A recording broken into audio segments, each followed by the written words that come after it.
henerasyon, ikaw ang tinatawag. Panggalan mong banal ay hindi kumukupas.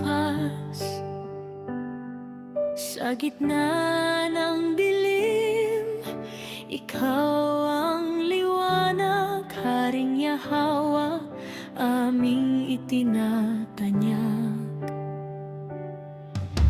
Hindi natitinag ang iyong kaharian, hindi nauuga ng unos ng bayan.